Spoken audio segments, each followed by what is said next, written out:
إن الحمد لله نحمده ونستعينه ونستغفره ونعوذ بالله من شرور أنفسنا ومن سيئات أعمالنا من يهده الله فلا مضل له ومن يضلله فلا هادي له وأشهد أن لا إله إلا الله وأشهد أن محمدا عبده ورسوله يا أيها الذين آمنوا اتقوا الله حق تقاته ولا تموتن إلا وأنتم مسلمون يا أيها الناس اتقوا ربكم الذي خلقكم من نفس واحدة وخلق منها زوجها وبث منهما رجالا كثيرا ونساء واتقوا الله الذي تساءلون به والأرحام إن الله كان عليكم رقيبا يا أيها الذين آمنوا اتقوا الله وقولوا قولا سديدا يصلح لكم أعمالكم ويغفر لكم ذنوبكم ومن يطع الله ورسوله فقد فاز فوزا عظيما أما بعد فإن خير الحديث كتاب الله وخير الهدي هدي محمد صلى الله عليه وسلم وشر الأمور محدثاتها وكل محدثة بدعة وكل بدعة ضلالة وكل ضلالة في النار فقد قال الله تبارك وتعالى في كلامه المجيد والفرقان الحميد أعوذ بالله من الشيطان الرجيم بسم الله الرحمن الرحيم يا أبت لا يسمع ولا يبصر ولا يغني عنك شيئا وقال الله عز وجل قال رب اشرح لي صدري ويسر لي أمري واحلل عقدة من لساني يفقهوا قولي رب زدني علما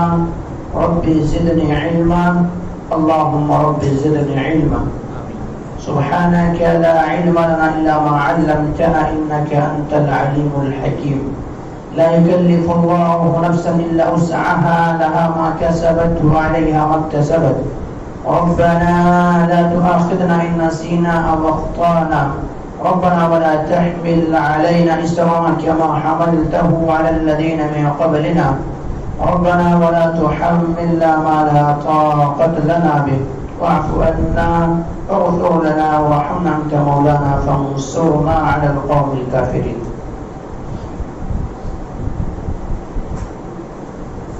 وقال شاعر یہ شہادت گہے الفت میں قدم رکھنا ہے، یہ شہادت گہے الفت میں قدم رکھنا ہے، لوگ آسان سمجھتے ہیں مسلمان ہونا۔ حاضرین جمعہ، دینی اور ملی بھائیوں، عزیز بچوں، پردہ نشین خواتین اسلام، میری معزز اسلامی ماں اور بہنیں، تمام تعریف حمد و ثنا کبریائی و بڑائی اس وحدہ لا شریک خالق کائنات مالک ارض و سما کے لیے، جس نے ہم بنی نوع انسانوں کو اس روئے زمین کے اندر مبعوث کیا، پیدا کیا اور پیدا کرنے کے بعد یونی بلا جو چراغ رکھتا وہاں پر نہیں چھوڑا، بلکہ ہماری رہبری کے لیے، ہمارا رشد و ہدایت کی خاطر 1,00,000 کم و بیش 24,000 انبیاء کرام کو اس روئے زمین کے اندر مبعوث کیا، اس روئے زمین کے اندر بھیجا۔ تمام کے تمام نبیوں کے اوپر درود ہو اور تمام کے تمام رسولوں کے اوپر بھی، خصوصاً بالخصوص میرے اور آپ کا آقا جناب محمد کریم صلی اللہ علیہ وسلم پر اللہم صلی علی محمد و علی محمد کما صلیت علی ابراہیم و علی انک حمید مجید اللہم بارک علی محمد و علی محمد کما بارکت علی ابراہیم و علی انک حمید مجید۔ محترم حاضرین، میں نے آپ حضرت کے سامنے خطبہ مسلمہ کے بعد قرآن مقدس سے ایک آیت تلاوت کی ہے۔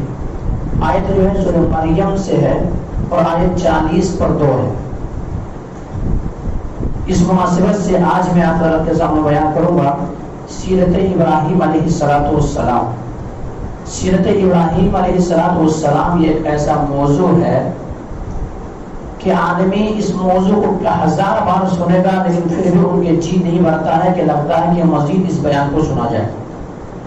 یہی اس بات کے ثبوت ہے کہ جو ہی ذی القعدہ کا مہینہ شروع ہوتا ہے کہ حضرت ابراہیم علیہ السلام کا تذکرہ شروع ہو جاتا ہے۔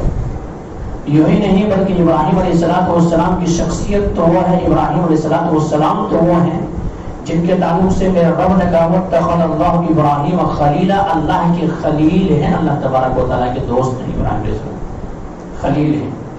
ابراہیم علیہ السلام کا تذکرہ نماز تک کے اندر کی جاتی ہے۔ ابراہیم علیہ السلام کے نام اگر نماز کے اندر نہ لیا جائے تو نماز مکمل نہیں ہوتی ہے۔ تو یہ شخصیت ہے ابراہیم علیہ السلام۔ اللہ تبارک و تعالیٰ نے قرآن مقدس کے اندر صرف ابراہیم علیہ السلام کا جو تذکرہ کیا ہے، جن صورتوں کے اندر تذکرہ کی ہے، 25 سے زائد صورتیں ہیں جس پہ ابراہیم علیہ السلام کا تذکرہ موجود ہے۔ 169 آیتیں ہیں جس میں ابراہیم علیہ السلام کا تذکرہ موجود ہے۔ اور اگر اس کی اہمیت سمجھنا ہے کہ قرآن میں کسی کا تذکرہ آ جائے، قرآن میں کسی کا نام آ جائے، اس کی اہمیت کو اگر کسی کو سمجھنا ہے، کسی کو جاننا ہے، تو حضرت ابی بن کعب رضی اللہ تعالیٰ عنہ سے پوچھیں کہ آخر قرآن کے اندر ان کا نام آ جائے تو کتنے فضیلت کے حامل ہوتا ہے۔ اللہ کے نبی جناب محمد کریم صلی اللہ علیہ وسلم نے حضرت ابی بن کعب رضی اللہ تعالیٰ عنہ سے کہا کہ ابی بن کعب مجھے قرآن پڑھ کے سناؤ، مجھے قرآن پڑھ کے سناؤ، میرے رب نے کہا ہے کہ قرآن ابی سے سنو۔ خوش ہوئے کہ اللہ کے نبی جناب محمد کریم صلی اللہ علیہ وسلم کیا میرے نام میرے رب نے لیا؟ کہا ہاں ابی بن کعب تمہارا نام تمہارے رب نے لیا۔ خوش ہوئے۔ تو ابراہیم علیہ السلام کا تذکرہ 69 آیتوں کے اندر میرا رب کر رہا ہے، قرآن کے اندر تذکرہ کر رہا ہے۔ ابراہیم علیہ السلام کی وہ شخصیت ہے۔ کیوں؟ ابراہیم علیہ السلام کو ان کے رب نے جیسا ہی آزمایا، ہر آزمائش پر مکمل اتر گئے۔ اس لیے میں نے آپ کے سامنے یہ شعر کہا کہ یہ الفت، یہ شہادت کا ہے، الفت میں قدم رکھنا ہے۔ لوگ آسان سمجھتے ہیں مسلمان ہونا، مسلمان ہونا کوئی معمولی بات نہیں ہے، مسلمان ہو کر کے اس پر عمل کرنا کوئی معمولی بات نہیں ہے، بلکہ اس کے ایک ایک نقش قدم پر چلنا، ایک ایک اللہ کے احکام کو ماننا بہت بڑی بات ہے، بہت بڑی بات ہے۔ لیکن ابراہیم علیہ السلام کو رب نے جو ہی حکم دیا اس طرح سے ابراہیم علیہ السلام نے کہا قالوا اسلمنا، ہم مان گئے، ہم تسلیم کر لیے، ہم تسلیم کر لیے۔ وَلَقَدِ اسْتَفَيْنَا فِي الدُّنْيَا، اس لیے اللہ نے کہا ابراہیم کو پوری دنیا والوں کے لیے میں نے چن لیا، میرے رب نے منتخب کیا ہے۔ اور رب کا منتخب کیا ہے؟ کیسے منتخب کریں گے؟ بادشاہوں کو بادشاہ انتخاب کر رہا ہے۔ تو ابراہیم علیہ السلام کے حالات زندگی آئیے بتاؤں میں آپ کو۔ سب سے پہلے جانا ہے کہ حضرت ابراہیم علیہ السلام کی پیدائش کہاں پر ہوئی۔ حضرت ابراہیم علیہ السلام کی جو پیدائش ہے، تاریخ پیدائش، اور حضرت ابراہیم علیہ السلام جس ملک کے اندر پیدا ہوئے وہ شہر عراق، بابل شہر کے اندر پیدا ہوئے۔ ابراہیم علیہ السلام ایک ایسے موقع پر دنیا کے اندر آتے ہیں جب پوری دنیا رب کی بندگی کو چھوڑ کر کے چاند کی عبادت کر رہے تھے، سورج کی عبادت کر رہے تھے، کیا سورج کی عبادت کر رہے تھے، اسی طرح سے چاند کی عبادت، سورج کی عبادت، ستاروں کی عبادت، 300 معبودوں کی، معبودانہ باطلہ کی عبادت۔ ایسے وقت میں ابراہیم علیہ السلام اس دنیا کے اندر آئے، اللہ تبارک و تعالیٰ نے عروج کیا۔ یہاں تک ہی بس نہیں میرے بھائی، جو ابراہیم علیہ السلام جس گھر کے اندر پیدا ہوئے، ابراہیم علیہ السلام کے جو باپ ہے، ابراہیم علیہ السلام کے جو والد ہیں، وہ خود جو بت پرست ہے، بت پرست ہی نہیں بلکہ بت کو خود بناتا ہے، بت کو خود بناتا ہے، بت کو فروخت کرتا ہے، بت کو بیچتا ہے، یعنی کاریگر ہے بت بنانے کا، اور معبودان باطلہ کے سامنے جھکتا ہے، لوگوں کو جھکاتا ہے، اور اسی بتوں کے ذریعے یہ تو کہتا ہے کہ یہی بت پوری دنیا کو روزی دیتا ہے۔ لیکن ابراہیم علیہ السلام باپ یہاں کے والد محترم یہاں پر آ کر کے کیا کہ اپنے گھٹنا ٹیک دیے کہ نہیں، ہمیں ان کے ذریعے سے رزق ملتا ہے۔ وہ کیا کہ یہ بت جو ہے، جو میں بناتا ہوں، جو تراشتا ہوں، جو وہ کرتا ہوں، یہی سب کو رزق دیتا ہے۔ جس گھر کے اندر یہ بت نہ رہے ان کے گھر کے اندر مصیبت آ جائے گی، پریشانی آ جائے گی، کچھ سے کچھ ہو سکتا ہے۔ یہی بگڑی بناتا ہے، یہی اولاد دیتا ہے، یہی مارتا ہے، یہی جلاتا ہے، یہی عزت دیتا ہے، یہی ذلیل کرتا ہے، تمام ساری چیزوں کا مالک یہی ہے۔ لیکن وہ یہاں پر آ کر کے مجبور ہو گیا کہ میں انہی کے ذریعے سے انہی کو میں بناتا ہوں اور میں اس سے رزق حاصل کرتا ہوں۔ تو یہ ہے ابراہیم علیہ السلام شعور کو پہنچے ابراہیم، کیونکہ اور یہ اللہ تبارک و تعالیٰ اس طرح سے انبیاء کرام کو نوازتے ہیں، ایسی دولت سے نوازتے ہیں کہ انہیں ذہن و دماغ اللہ تبارک و تعالیٰ شروع سے کھول دیتے ہیں۔ ابراہیم علیہ السلام نے جس منظر کو دیکھا تو ابراہیم علیہ السلام اپنے گھر سے مخاطب ہوئے، اپنے باپ سے مخاطب ہوئے. اور یہی طریقہ ہے دعوت و تبلیغ کی. دعوت و تبلیغ گھر سے کیا جائے، پہلے اپنے آپ کو سدھارنا جائے. قرآن بھی یہی کہتا ہے یا ایھا الذین آمنوا قوا انفسکم واہلیکم نارا. اے وہ لوگوں جو ایمان لائے ہو، اپنے پہلے اصلاح اپنے آپ کا اصلاح کرو، پھر اپنے اہل و عیال کی اصلاح کرو. ابراہیم علیہ السلام رب کے دین پر آ گئے. ابراہیم علیہ السلام کو وہ چیز کو نعمتیں مل گئی. ابراہیم علیہ السلام کو اللہ نے منتخب کر لیا. اب ابراہیم علیہ السلام نے چاہا کہ میں اپنے والد محترم کو اس دہکتی ہوئی آگ سے بچاؤں جس کے ایندھن انسان اور پتھر ہیں. جب شرک کریں گے، رب کی نافرمانی ہوگی، رب کی بندگی کو چھوڑیں گے، تو ایسی صورت میں پھر کیا ہوگا کہ یہ بندہ جہنم کے اندر جائے گا تو یہ ہم سے دیکھا نہیں جائے گا. اس لیے ابراہیم علیہ السلام اپنے والد محترم سے مخاطب ہوتے ہیں. ابراہیم علیہ السلام بڑے ادب کے ساتھ، بڑے احترام کے ساتھ، بہت ہی اچھے انداز میں، عمدہ اسالیب میں ابراہیم علیہ السلام والد محترم سے مخاطب ہوتے ہیں. یا ابتی، اے میرے والد محترم، یا ابتی، اے ابو جان، لا یسمعوا ولا یبصروا ولا یغنی عنک شیئا. ابو جان آپ ایسوں کی عبادت کیوں کرتے ہیں؟ لا یسمعوا، جو نہ تو سن سکتے ہیں، ولا یبصروا، نہ دیکھ سکتے ہیں، ولا یغنی عنک شیئا، اور ایسا ہے کہ یہ کوئی نفع بھی آپ کو نہیں پہنچا سکتے، کوئی فائدہ بھی نہیں پہنچا سکتے. آپ کا یہ عقیدہ ہے لیکن یہ آپ کے عقیدے کے خلاف ہے. یہ آپ کا نفع و نقصان کے مالک نہیں ہے. نفع و نقصان کے مالک تو رب ہے. اللہم لا مانع لما اعطیت ولا معطی لما منعت. جو رب دے دے اس کو کوئی روک نہیں سکتا، اور جو رب چھین لے اسے کوئی دے نہیں سکتا ہے. یہ تو میرے رب کی شان ہے، یہ تو میرے رب کی عظمت ہے، یہ تو شان تو اللہ کا ہے، یہ عزت و ذلت کا مالک اللہ ہے. لیکن آج تو آپ اس کو سمجھ رہے ہیں یہ تو سن بھی نہیں سکتے ہیں، دیکھ بھی نہیں سکتے ہیں، کوئی چیز کا فائدہ بھی نہیں دے سکتے. ابا جان آپ کیوں ایسے کرتے ہیں؟ ابراہیم علیہ السلام نے یہ کہہ کر کے خاموشی اختیار نہیں کی، بلکہ کہا ابو جان یہ علم جو ہے لا یغنی عنک شیئا، یہ علم میرے پاس آ گئے ہیں والد محترم جو آپ کے پاس نہیں ہے. مجھے رب نے عطا کیا ہے، مجھے رب نے عقل و شعور سے نوازا ہے، مجھے رب نے دانش مندی دی ہے، مجھے رب نے یہ کلام سکھایا ہے کہ یہ چیز آپ کے پاس وہ علم نہیں ہے. نہ علم ہونے کی وجہ سے آپ یہ کر رہے تھے، لیکن یہ بات نہیں کہ اب مجھے رب نے نواز دیا ہے، اب آپ کیوں ان کی پیروی کرتے ہیں؟ جو رب کا دشمن ہے، جو تمہارا دشمن ہے، جو رب کی بندگی سے روک دے گی، رب کا دشمن ہے، آپ ایسے کو کیوں پوجا کرتے ہیں؟ اس طرح سے یا آبتی، اس طرح سے جملے سے حضرت ابراہیم علیہ السلام نے اپنے والد محترم کو بڑی ہی عمدہ انداز میں، بڑے ہی اچھے پیمانے پہ سمجھانے کی کوشش کی. لیکن ابراہیم علیہ السلام کے والد محترم نے جواب دیا. دیکھیں جواب سنیں. قال اراغب انت عن آلہتی یا ابراہیم لئن لم تنتہ لارجمنک واہجرنی ملیا.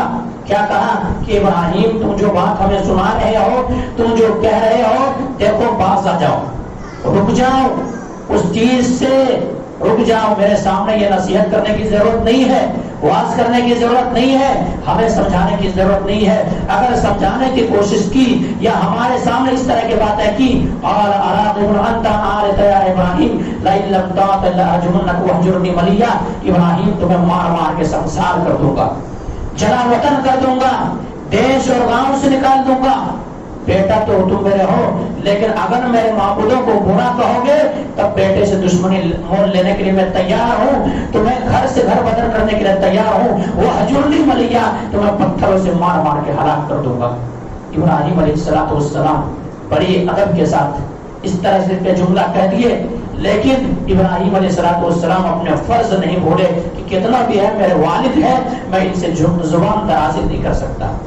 آج اس بات کے اندر ان نوجوانوں کے لیے پیغام ہے جو نوجوان اپنے باپ سے طرح طرح سے ہم کلام کرتے ہیں، اپنے والدہ والد محترم سے طرح طرح کے ہم کلام کرتے ہیں، چھڑک کی بات کرتے ہیں. ابراہیم علیہ السلام کی سے ہمیں آپ کو سبق ملتا ہے کہ ابراہیم علیہ السلام جو ہیں اس طرح سے ان کے جملہ سنایا گیا، توحید کی دعوت دے رہے ہیں، لیکن اس طرح سے کہا گیا. لیکن ابراہیم علیہ السلام کیا کہ بڑی ادب کے ساتھ کہا کوئی بات نہیں، میں تو خود ان چیزوں کے درمیان نہیں رہنا چاہتا ہوں، میں خود تمہارے محلے چھوڑ کے جا رہا ہوں، لیکن سلام علیک سلام کرتے ہوئے گزر رہا ہوں، سأستغفرک ربی انہ کان بی حفیہ، اب ایسا کروں گا کہ میں آپ کے لیے دعا مغفرت کرتا رہوں گا اور اس وقت تک کرتا رہوں گا جب تک کہ میرا رب مجھے منع نہ کر دے۔ ابراہیم علیہ السلام یہ کہہ کر کے نکل گئے۔ اب قوم کے پاس پہنچتے ہیں، قوم دیکھ رہے ہیں کہ قوم کی یہ کیفیت ہے، گھر سے شروع کیے، گھر سے لاجواب ہو گئے، گھر میں کیا ہوا، مارنے کی دھمکی دی، گاؤں چھوڑنے کی دھمکی دی، محلے سے سنسار کر دینے کی دھمکی دی۔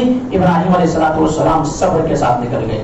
اس کے اندر بہت ساری حکمتیں ہیں مبلغین کے لیے، دائیوں کے لیے۔ بہت سارے ایسے ہمارے مبلغین ہیں، ایسے دائی ہیں کہ وہ ایسا کرتے ہیں کہ دوسرے کے گھر طرف جا کر کے چراغ تو جلا دیتے ہیں، لیکن گھر میں خود وہ چراغ تلے اندھیرے ہیں۔ کیا مطلب؟ یعنی پوری دنیا میں ڈھنڈورا پیٹ رہے ہیں کہ میں دعوت کے کام کر رہا ہوں، میں تبلیغ کے کام کر رہا ہوں، میں واعظ و نصیحت کر رہا ہوں، میں دوسرے کو سمجھا رہا ہوں، لیکن گھر میں جب باری آئے تو گھر میں خود کا والد بدعتی ہے، گھر میں جب باری آئے تمام خرافات موجود ہے، گھر کے اندر کیوں نہیں سمجھانے کی کوشش آپ کیوں نہیں کرتے؟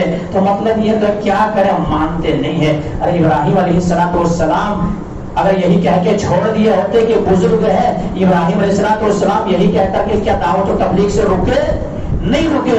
میرے بھائیوں، جو بھائی ہمارے ایسے ہیں کہ پورے دنیا تو ان کے ڈھنڈورا پیٹ رہے ہیں کہ میں دعوت و تبلیغ کے کام کر رہا ہوں، یہ کر رہا ہوں، وہ کر رہا ہوں، لیکن خود اگر گھر کے اندر بدعتی ہے، خود رسوم و رواج کے اندر کھوئے ہوئے ہیں، ان کے اہل و عیال، ان کے قرابت دار، ان کے ریلیشن، ان کے رشتہ دار، تو ذمہ داری سب سے پہلے یہ بنتی ہے کہ ان تک ان کو پیغام پہنچایا جائے، ان کو بتایا جائے، کیونکہ یہی اللہ رب العالمین حکم دیتا ہے۔ وہ اندر عشیرت الاقربین، جب نبی کے اوپر آیتیں نازل ہوئی تو میرے آقا جناب محمد کریم صلی اللہ علیہ وسلم پورے خاندان کو بلائے، پورے مکمل خاندان کو بلائے، پاک بن لوئی کے بیٹے، عبد الشمس کے بیٹے، عبد المناف، جتنے سارے تھے تمام کو بلائے، اور بلانے کے بعد ایک ایک کے نام لے کر کے سب، اے پاک بن لوئی کے بیٹے، اے عبد الشمس کے بیٹے، اے ابو طالب کی اولاد، سب کو ایک ایک نام لے کر کے کہے کہ دیکھو اپنے آپ کو جہنم کی آگ سے بچا لو، میں تمہارا کچھ کام آنے والا نہیں، کیونکہ جس انسان کو ان کے عمل پیچھے کر دے کوئی نسب آگے لے کے نہیں جا سکتا ہے، اس لیے کیا کرو، یہ تمام سارے خرافات کو چھوڑو اور رب کی بندگی کرو۔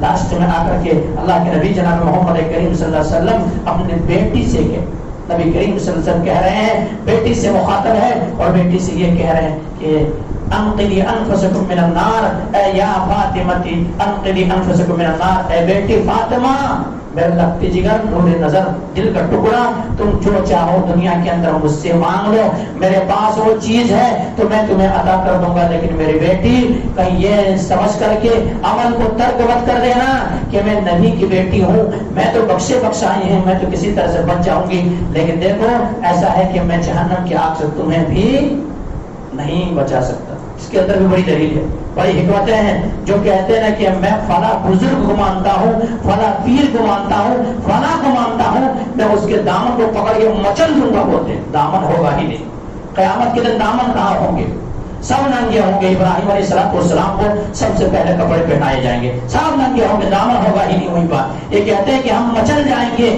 ہم ان کے نقش قدم پر چل کے جنت کے اندر چلے جائیں گے۔ میرے آقا اپنے بیٹی سے کہہ رہے ہیں، میرے نبی اپنے بیٹے سے کہہ رہے ہیں انقذ انفسکم من النار، دنیا کے اندر تو جو کہو مان لو، لیکن میں جہنم کی آگ سے نہیں بچا سکتا ہے، نہیں بچا سکتا۔ تو یہ چیز ہے میرے بھائی، اس سے بہت ساری حکمتیں پتہ چلتا ہے۔ تو یہ ہے ابراہیم علیہ السلام نے دعوت دی، اور دعوت کا اسلوب یہی ہونا چاہیے کہ سب سے پہلے اپنے آپ کو اصلاح ہو، اہل و عیال کو اصلاح ہو، خاندان رشتہ دار کو اصلاح ہو، اس کے بعد پھر دیگر لوگوں کو بتایا جائے، دیگر لوگوں کو سمجھایا جائے۔ لیکن اگر آپ پورے دنیا والے کی اصلاح کر دیے، پورے دنیا والے کے سامنے پیغام الہی پہنچا دیے، لیکن آپ اپنے گھر میں نہیں بتائے، آپ اپنے گھر تک پیغام الہی کو نہیں پہنچائے، تو کل قیامت کے دن آپ غدار کے خاتے میں لکھے جائیں گے، آپ کا نام غدار کے خاتوں میں ہوں گے۔ اور یوں ہی نہیں میرے بھائی، بلکہ اس سے سخت بات تو یہ ہے کہ اللہ کے نبی جناب محمد کریم صلی اللہ علیہ وسلم نے دو ٹوک انداز میں، صاف انداز میں، یوں کہہ لیجئے 2 2 4 کی مانند اس طرح سے واضح انداز میں آپ نے کہا کیا کہا؟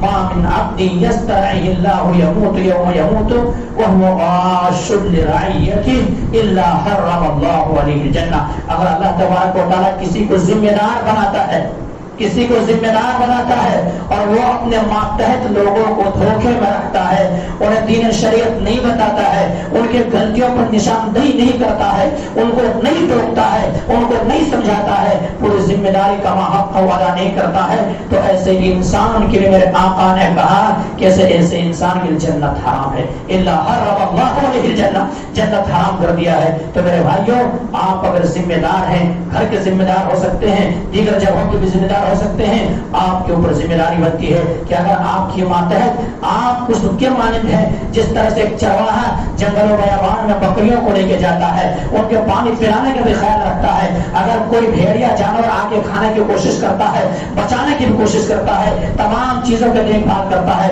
اسی چرواہے کے مانند آپ ہیں. اور میرے آقا نے وہی کہا کلکم راع و کلکم مسئول عن رعیتی، رعیتی، کہ ہر کوئی ذمہ دار ہے، ہر کوئی درست سے اس کی ذمہ داری کے تعلق سے سوال کی جائے گی. تو میرے بھائیوں، یہ حکمتیں ہیں کہ ہم اور آپ کو جہاں ہم دوسروں کو سمجھا رہے ہیں، اپنے گھر کی بھی اصلاح ضروری ہے، گھر والے کے لوگوں کو بھی بتانا ضروری ہے. جیسا کہ ابراہیم علیہ السلام نے اپنے والد محترم سے کہا.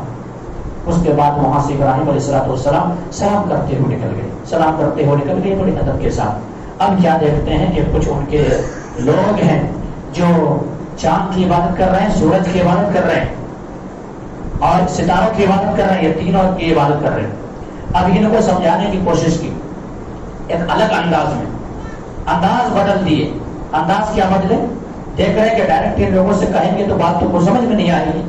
اب ابراہیم علیہ السلام خود جب ستاروں کو فلما جن علیہ اللیل رأى کوكبا، جب آسمان میں یہ چمکتے ہوئے ستارے کو ابراہیم علیہ السلام نے دیکھا تو ابراہیم علیہ السلام نے کہا کہ یہ میرا رب ہے، یہ میرا رب ہے، ہذا ربی، یہ میرا رب ہے.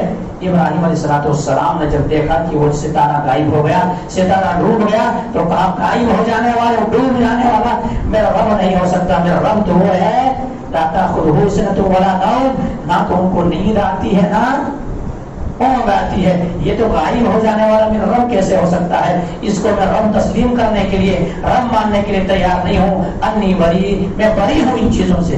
چلو یہ چیز غائب ہو گئی اور سمجھ گئی صحیح بات ہے. عقل و ذہن و دماغ کام کرنے لگی کہ وجہ صحیح ہے، کہنا صحیح ہے، درست ہے، یہ تو غائب ہو گئی، یہ کیسے ہمارا رب ہو سکتا ہے. اب وہاں سے آگے بڑھے، چاند کو چمکتا ہوا دیکھا، چاند چمک رہا ہے اور اس سے زیادہ بڑا ہے. اب چاند کو دیکھنے کے بعد چاند کو تسلیم کر لیا، مان لیا وقتی طور پر کہ یہ میرا رب ہے، اس سے بڑا ہے، یہ اس سے بڑا ہے. فلما جن علیہ اللیل رأى کوكبا، فلما جن علیہ اللیل والقمر، کہ چاند کو دیکھا تو چاند کو جب دیکھنے کے بعد کہا اب یہ ہمارا رب ہے، پکا یہ رب ہے. قوم کو سمجھانے کی کوشش کی، قوم کو کیا علم دینے کی کوشش کی، الگ انداز میں، الگ اسلوب میں، یہ حکیمانہ انداز میں سمجھانے کی، حکمت بھری آواز میں سمجھانے کی کوشش کی. جب وہ بھی غائب ہو گئے تو کہتے کو یہ بھی میرا رب نہیں ہو سکتا ہے.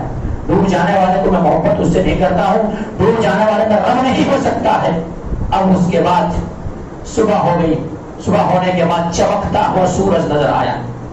فلما رأى الشمس بازغة قال هذا ربي هذا اکبر، یہ تو بہت بڑا ہے، ستارے سے بھی بڑا ہے، چاند سے بھی بڑا ہے، یہ چاند سے بھی بڑا چمکتا ہوا نظر آ رہا ہے اور یہ تو تمام لوگوں کو دکھائی دے رہی ہے. اب یہ میرا رب ہے. اب تو میں یہیں پہ آ کے رک گیا. لیکن وہ بھی وقت کے ساتھ گزرتا ہے، مغرب ہوتی ہے اور سورج غروب ہو جاتا ہے، سورج ڈوب جاتا ہے. اب ڈوب جانے کے بعد ابراہیم علیہ السلام نے کہا کہ یہ میرا رب نہیں ہو سکتا ہے. انی وجہت وجہی للہ فطر السماوات والارض حنیفا وما انا من المشرکین، تاکہ اب میں تو ان کو ستارے کو رب نہیں مان سکتا، چاند کو رب نہیں مان سکتا، سورج کو رب نہیں مان سکتا، میں سب سے بری ہوں، میں ان چیزوں کو رب نہیں مان سکتا ہوں. میرا رب کون ہے؟ اللہ ہے، اور میں یہ تمام ساری چیزوں سے بری ہوں. قوم والے کو سمجھایا، قوم نہیں سمجھ سکی، قوم نہیں مان سکی. اب ابراہیم علیہ السلام نے کہا کہ دیکھو زبان کے ذریعے سے والد کو بھی سمجھانے کی کوشش کی، والد کو بھی سمجھائے، والد بھی نہیں مانے، قوم کو بھی سمجھانے کی کوشش کی، قوم بھی نہیں مانے. اب کیا کرنا ہے؟ اب اٹھانا ہے، اب اٹھانا ہے. اور کسی نے کہا ہے کہ آج بھی ہو ابراہیم سا ایمان پیدا، آج بھی ہو ابراہیم سا ایمان پیدا، آگ کر سکتی ہے، آگ کر سکتی ہے اندازے گلستان پیدا. اب ابراہیم علیہ السلام نے کہا کہ یہ حربے سے کام آنے کا نہیں, اب تو اٹھانا ہی پڑے گا, ان لوگوں کے بے بسی بتانا پڑے گا, اب پھر ہاتھوں کا استعمال کرنا پڑے گا. ابراہیم علیہ السلام پھر اپنے قوم سے بھی سمجھائے, قوم کو بھی سمجھانے کی کوشش کی, قوم بھی نہیں مان رہے, قوم بھی نہیں مان رہے. قوم کو اتنا ہو گیا, قوم یہ کہ قالوا وجدنا آباءنا, ہم نے تو اپنے باپ دادا کو اسی میں پایا ہے, بس ہمارے باپ دادا جو کرتے تھے وہی ہم کریں گے. آج بھی لوگوں کو بتایا جائے, لوگوں کو سمجھایا جائے کہ جو یہ کام آپ کر رہے ہیں یہ صحیح نہیں ہے, یہ غلط کام کر رہے ہیں, یہ مخالفت سنت ہے, یہ شریعت کے خلاف کر رہے ہیں آپ کام, آپ ایسا مت کریں. تو وہی کہتا ہے کہ میرا باپ دادا تو شروع سے وہی کرتے آ رہا ہوں, شروع سے وہی کرتے آ رہا ہوں, اس لیے یہ کام کو میں نہیں چھوڑ سکتا, یہ کام کو میں نہیں چھوڑ سکتا, یہ چیز ہے میرے بھائی. تو کیا ہے, وہ نہیں مانتے باپ دادا کو, وہاں ان کے قوم والے بھی باپ دادا کو لائے. اب ابراہیم علیہ السلام سوچ لے کہ میں اب بتوں کو پھر اب تسیا کیا کروں گا, اب تو کسی طرح سے ان کو کیا کروں گا, ریزا کر دوں گا, ان کو سب کو ایک دم سے ختم کروں گا. آخرکار ابراہیم علیہ السلام کو موقع مل گیا. ابراہیم پورے قوم گئے میلہ میں آج بھی لوگ جو ہے بدھ کے پجاری ہیں, وہ سال بھر میں کوئی نہ کوئی ایک میلہ لگاتے ہیں. تو میلہ سال بھر میں وہاں بھی میلہ لگتا تھا, میلہ میں گئے اور وہاں سے آ کر کے بدھ کے سامنے آ کر کے سجدہ ریز ہوتے تھے.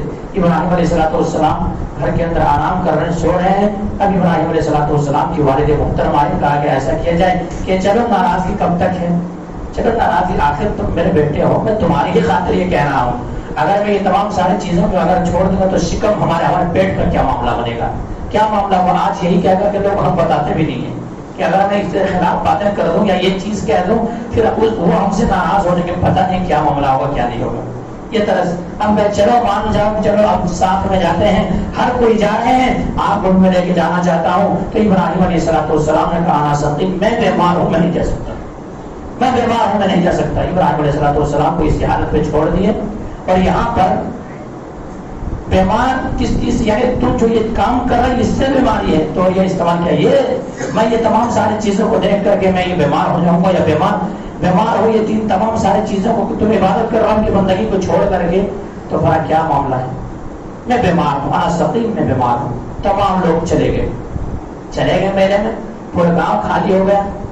پورا گاؤں, کیونکہ سب لوگوں کے سامنے یہ کام کیا جاتا تو بڑا مسئلہ پیدا ہو سکتا تھا. سب لوگ چلے گئے. اب ابراہیم علیہ السلام نے اپنے سنت کو زندہ کیا, اور ابراہیم علیہ السلام چلے گئے, حقیقی معنوں میں پہنچے اور کہا کہ اللہ تعالیٰ, یہ سامنے تمام ساری چیزیں جو ہیں تمہارے ماننے والے جو ہے سب چڑھا کر کے گئے ہیں, تمہارے سامنے تمام ساری چیزیں, کھانے کی چیزیں مہیا اور موجود ہے, تم کھاتے کیوں نہیں ہو؟ اللہ تعالیٰ کیا ہو گیا, تم کیوں نہیں کھاتے؟ مانکم کیف تنطقون, اور تم بولتے بھی نہیں ہو.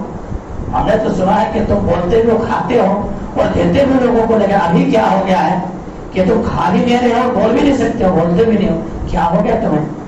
اب اس کے بعد ابراہیم علیہ السلام, کیا ابراہیم علیہ السلام یہ عقیدہ تھا کہ یہ سنتے ہیں یا بولتے ہیں؟ نہیں, قوم کو بے بس کرنا تھا, قوم کو لا کر کے دلائل کے زور پر کمزور کرنا تھا, قوم کے سامنے حق کو ثابت کرنا تھا, قوم کے سامنے وجاء الحق وزهق الباطل, حق جو ہے حق کو سامنے لانا تھا. اس لیے ابراہیم علیہ السلام نے کہا کہ کیا ہو گیا تم کھاتے نہیں, کیا ہو گیا تم بولتے نہیں. اب اس کے بعد ابراہیم علیہ السلام نے کیا کیا, اٹھائے ہتھیار کو, اور اٹھانے کے بعد ایک کے بعد دیگر تمام کو توڑ دیے. ابراہیم علیہ السلام جزاء کبیرا لهم الیہ راجعون, کہ تمام یرجعون, کیسا کہ تمام کو توڑ دینے کے بعد ٹکڑے ٹکڑے کر دیے, اور جو بڑے بت ہے اس کو چھوڑ دیے, اس کو چھوڑ دیے. وہ چھوڑنے کے لیے حکمت ہے, چھوڑنے کے لیے حکمت ہے, اور اس کے کیا کہ گردن میں کلہاڑے رکھ دیے. اب لوگ سمجھے کہ مجرم یہی ہے, مجرم یہی ہے. اب پھر اس کے بعد قوم والے آئے, اور آنے کے بعد جب اس منظر کو دیکھا, اس منظر کو دیکھنے کے بعد زمین تلے, پاؤں تلے زمین نکل گئی. یہ ہمارے معبودوں کے ساتھ کیا ماجرا ہو گیا, کیا سلوک, کس نے یہ برتاؤ کیا. فَتَيَّذْكُرُهُمْ يُقَالُ لَهُ إِبْرَاهِيمُ, دیکھیں قرآن نے نوجوان کہا کہ ایک نوجوان ہے, فَتَيَّذْكُرُهُمْ يُقَالُ, فتن نوجوان ایک ہے جن کا نام ابراہیم ہے. ابراہیم علیہ السلام ایسی ہی باتیں کرتے ہیں, شاید کہ وہی ایسے کیا ہوگے. ابراہیم کو بلایا جائے, ابراہیم علیہ السلام کو بلایا گیا, بلانے کے بعد ابراہیم علیہ السلام سے سوال کیا گیا. ابراہیم علیہ السلام نے کیا کہا کہ دیکھو یہ بڑے تمہارے جو ہے نا بڑے سب کچھ جانتے ہیں, یہ دیتا بھی ہے لیتا بھی ہے, بگڑی بھی بناتا, سب کچھ کرتا ہے, یہ بڑے کے بڑے سے کیوں نہیں پوچھتے؟ بڑے سے پوچھ لو. ایسا بھی ہو سکتا ہے کہ کوئی کھانے پینے کی باری آئی ہو اور اس میں کچھ مد بھیڑ ہو گیا ہو, اور مد بھیڑ ہونے کے بعد لڑائی جھگڑے ہو گئے دونوں میں, کیس میں آتا ہے کہ گردن اڑا دیا, ہو بھی سکتا ہے. ایسا بھی ہو سکتا ہے. اور ابراہیم تمہیں پتا نہیں کہ یہ بولتے نہیں ہیں. اب دیکھو اب مان گئے یہ قوم. ابراہیم تمہیں پتا ہے کہ یہ چل پھر نہیں سکتے, ابراہیم تمہیں پتا ہے کہ یہ بول نہیں سکتے, ابراہیم تمہیں اور پتا ہے یہ کیسے مار سکتا ہے, ان کے اندر تو بے بس ہے, یہ تو کمزور ہے. ابراہیم علیہ السلام کو موقع مل گیا, اب موقع ملا. اُفِّلْ لَكُمْ وَلِمَ تَعْبُدُونَ مِن دُونِ اللَّهِ أَفَلَا تَعْقِلُونَ. اُفِّلْ لَكُمْ, اف ہے تمہارے اوپر, تمہارے عقل پہ دھول ہے. تم جب خود کہہ رہے ہو اپنے منہ سے, خود یہ اقرار کر رہے کہ یہ بول نہیں سکتے ہیں, نفع نقصان کے مالک, تو تمہاری عقل پہ کیا پردہ پڑ گیا ہے؟ افلا تعقلون, کا عقل نہیں ہے, دانش مندی ختم ہو گئی ہے, عقل چھین لیا ہے. اور یہی تو ہے میرے بھائی, مشرک کی عقل چھین جاتی ہے. اس لیے تمام معبودوں کو وہ کیا کرتا ہے, ماننے کی کوشش کرتا ہے, لیکن حقیقی رب کو ماننے کی کوشش نہیں کرتا ہے, حقیقی رب کے سامنے جھکنے کی کوشش نہیں کرتا ہے. واقعی معنوں میں, حقیقی معنوں میں کیا کیا جاتا ہے, ان کی عقل ماری جاتی ہے. ابراہیم علیہ السلام افلا تعقلون, کیا عقل نہیں آتی؟ اب کیا کیا فانصروا آلہتکم, اب ایسا کیا جائے, اب مدد کیا جائے ہمارے معبودوں کو.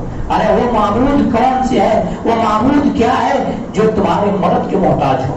تمہارے معبود تمہارے مدد کے محتاج بن جائے, خود ان کے سامنے تمام چیزیں یہ دھروت نہ ہو جائے, اپنے حفاظت نہ کر سکے, اب تمہاری کیا حفاظت کریں گے. اب ایسا کیا جائے, یہ ابراہیم علیہ السلام کو اب جلانے کے لیے لکڑیاں جمع کی جانے لگی, لکڑیاں جمع کی جانے لگی.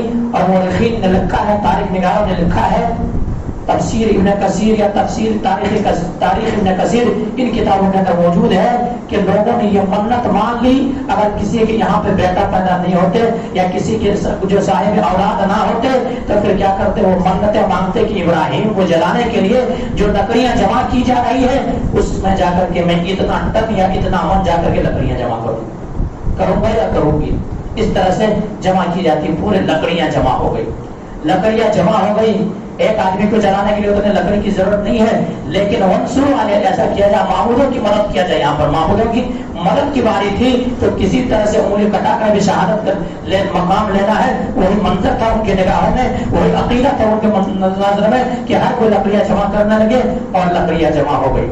اب ابراہیم علیہ السلام کے لیے وہ لکڑی جلا دی گئی, لکڑی جلا دی گئی.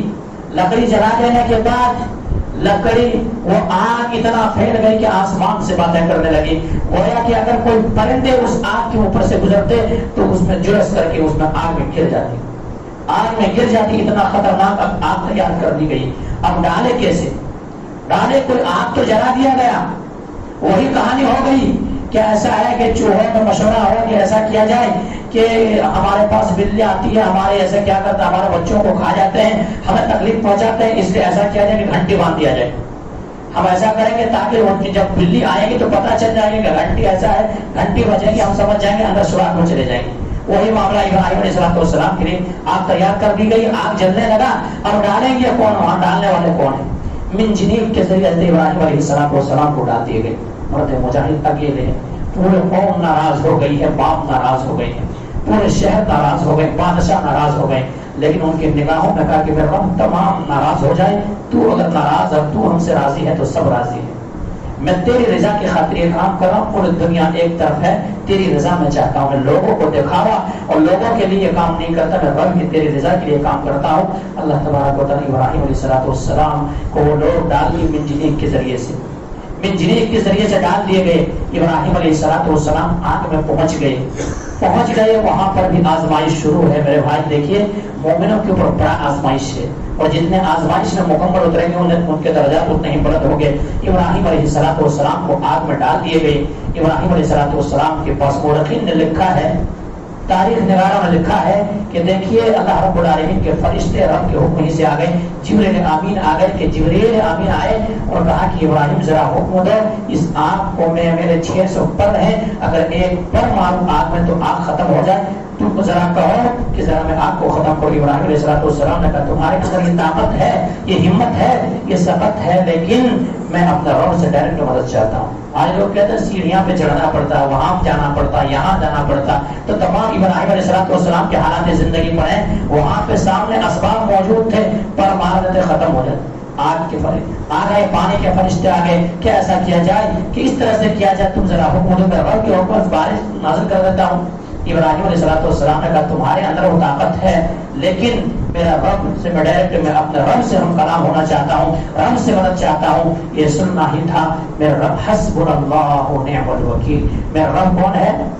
کافی ہے. میرے بھائی سبق لیں اس سے, آپ کے پوری دنیا ناراض ہو جائے. ہر کوئی آج دیکھیے غلط رسومات جب کیے جاتے ہیں, غلط چیزیں کی جاتی ہیں, ایک بندہ موحد ہے, نمازی ہے, تمام ساری چیزیں ہیں, وہ کیا کہتا ہے اگر میں ویسا نہیں کیا تو قوم ناراض ہو جائے گی, رشتے دار ناراض ہو جائیں گے, یہ ناراض ہو جائیں گے, وہ ہو جائیں گے. تو کیا ہے تمام ساری چیزیں چلنے دو جب تک ہے. ایسا نہیں ہے میرے بھائی. ابراہیم علیہ السلام نے کیا کہا کہ رب ناراض نہ ہو.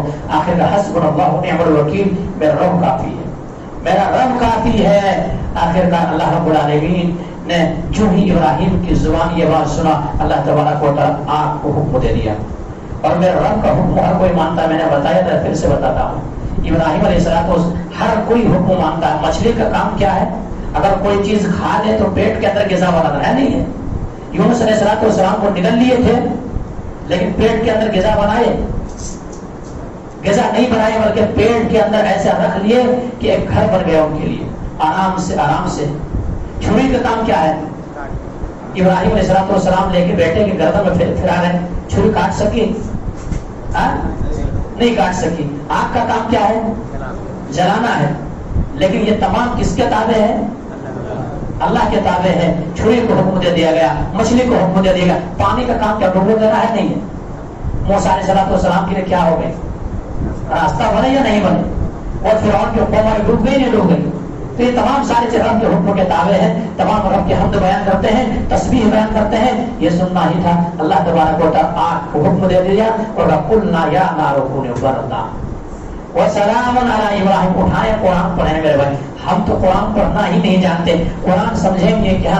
قرآن سے جب آپ دل لگا لیں گے, قرآن کو جب آپ پڑھنا شروع کریں گے, یہ تمام سارے چیزیں جو عورتیں, یہ تمام سارے مرد حضرات جو سیریل کے پیچھے بھاگ رہے ہیں, فلم کے پیچھے بھاگ رہے ہیں, ڈرامے کے پیچھے بھاگ رہے ہیں, گانے کے پیچھے بھاگ رہے ہیں, یہ تمام ساری چیزوں کے پیچھے بھاگ رہے ہیں. اگر قرآن سے محبت پیدا ہو جائے, قرآن نے جو اسلوب بتائے ہیں, قرآن نے جو قصص بتائے ہیں, قرآن نے جو تاریخ نوٹ کی ہے, قرآن نے تمام ساری چیزیں جو بتائے ہیں, ایک انسان تمام ساری چیزوں سے توبہ کرنے کے تیار ہو جائے. قرآن نے ایسا بتایا ہے. قرآن یہ دنیا کی ہسٹری آپ دیکھتے ہیں, دنیا کے سیریل سے آپ دیکھتے ہیں, تمام سارے جھوٹ پر مبنی ہے. بتانے والے جھوٹ, دکھانے والے جھوٹ, نشر کرنے والے جھوٹ, دیکھنے والے جھوٹ, سب جھوٹ. لیکن قرآن میں رب سچوں کا سچا, وَمَا أَصْدَقُ مِنَ اللَّهِ قِيلًا. میرے رب سے بڑھ کے کوئی سچا نہیں ہو سکتا ہے. میرے رب نے قرآن کے اندر نازل کیا ہے. یہ تمام سارے قصص صحیح ہیں, تمام ساری چیزیں صحیح ہیں, درست ہیں. قرآن کے تداعی پر بھی کوئی شک نہیں ہے. ابراہیم علیہ السلام کو حکم کہا گیا, آگ کو حکم دے دیا گیا, قُلْنَا يَا نَارُ كُونِي بَرْدًا وَسَلَامًا عَلَىٰ إِبْرَاهِيمَ. آگ ٹھنڈی ہو جا.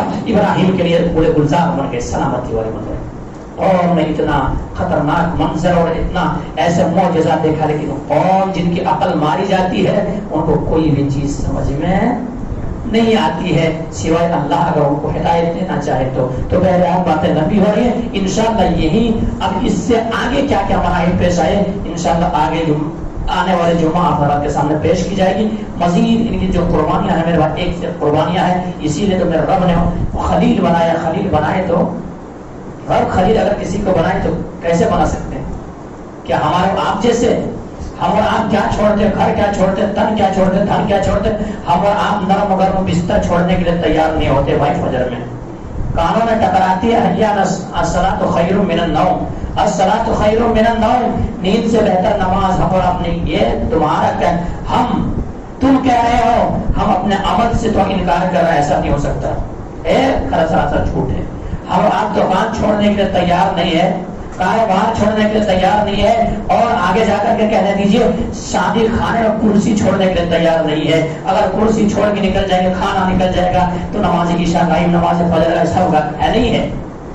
ہنسنے کی بات نہیں, رونے کی بات ہے.